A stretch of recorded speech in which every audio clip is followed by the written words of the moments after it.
Step back in time with me to a world lit only by firelight and the stars. A world without supermarkets, without delivery apps, where survival was a daily, communal effort. Today, we're journeying deep into prehistory to uncover the incredible ingenuity of the first hunters.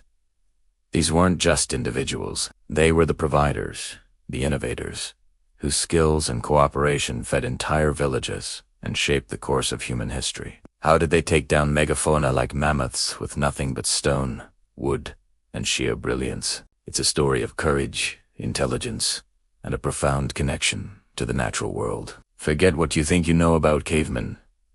We're about to reveal the masterful strategies of our earliest ancestors. Imagine the plains of the Pleistocene, a landscape teeming with life, both magnificent and dangerous. Herds of bison, wild horses, and the colossal woolly mammoth roamed freely. For a small band of early humans, a successful hunt didn't just mean a full belly for a day. It meant survival for weeks, providing food, clothing from hides, tools from bones, and even shelter. But how do you approach a creature the size of a modern-day elephant, armed with little more than a sharpened stick? The answer lies in one of humanity's greatest strengths: teamwork. The most iconic prehistoric hunting technique was the persistence hunt.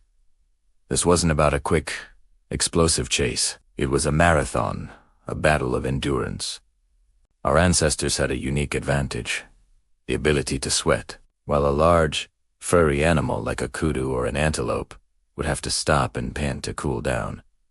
Early humans could keep moving, jogging for hours under the hot sun, tracking their quarry relentlessly. They would separate a single animal from its herd, and then the chase was on. Hour after hour, they would follow, not necessarily with speed, but with unwavering persistence, until the exhausted animal finally collapsed from heat exhaustion. This method required incredible stamina, expert tracking skills, and a deep understanding of animal behavior. It was a testament to human endurance, a skill honed over millions of years of evolution.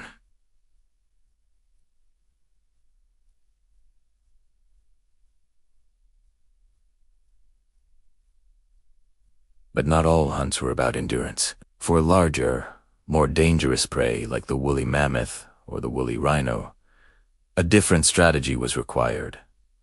Ambush, intelligence, not just stamina, was the key weapon here.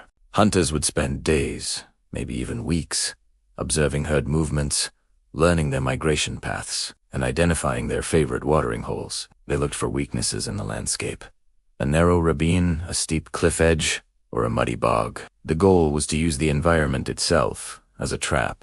This is where the famous cliff jump, or piscon, as the Blackfoot people called it, came into play. Archaeological sites like Head Smashed in Buffalo Jump in Alberta, Canada, give us a chillingly clear picture of this method. Hunters, working in a coordinated effort, would strategically position themselves. Some would create barriers or drive lanes using rock piles and waving branches. Others, the runners, would spook the herd from behind, creating a controlled stampede. They would guide the terrified animals directly towards the hidden cliff edge. The animals at the front might hesitate, but the sheer force of the herd behind them would push them over the precipice.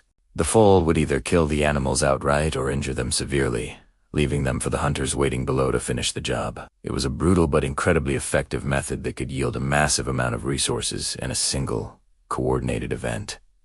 Now let's talk about the tools of the trade. The first hunting weapons were deceptively simple, but brilliantly effective. Think of the humble spear. Initially, it was just a sharpened stick, its tip hardened in fire. But over time, innovation took hold. Early humans learned to knap flint, creating razor-sharp stone points.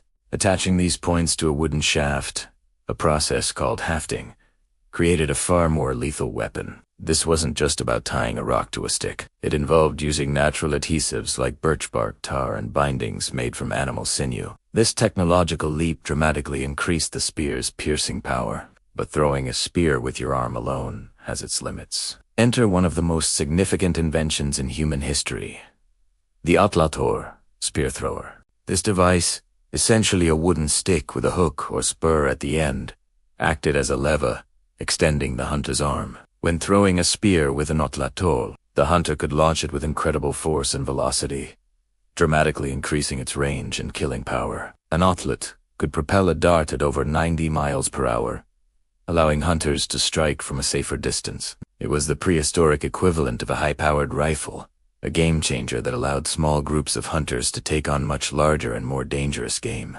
Mastering the outlot required immense skill and practice, a skill passed down through generations. Hunting wasn't just a male-dominated activity, as is often portrayed. It was a community effort.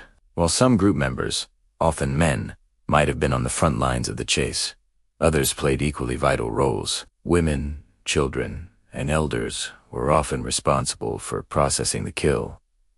This was a monumental task. Butchering a mammoth or several bison required sharp tools, immense knowledge of anatomy, and hours of hard labor. They would skin the animals, butcher the meat for immediate consumption or for drying and preserving, render fat for fuel and food, and process the hides to make clothing, tents, and cordage. Bones were cracked for their nutritious marrow and then shaped into tools, needles, and even ornaments. Nothing went to waste. This communal processing ensured that the bounty of the hunt was maximized, sustaining the entire group through lean times. Evidence even suggests women were active hunters themselves, with burial sites showing females interred with their own outlot kits. Beyond the physical act, hunting was deeply woven into the spiritual and cultural fabric of prehistoric life. The famous cave paintings at sites like Lascaux in France and Altamira in Spain are a testament to this. These stunning,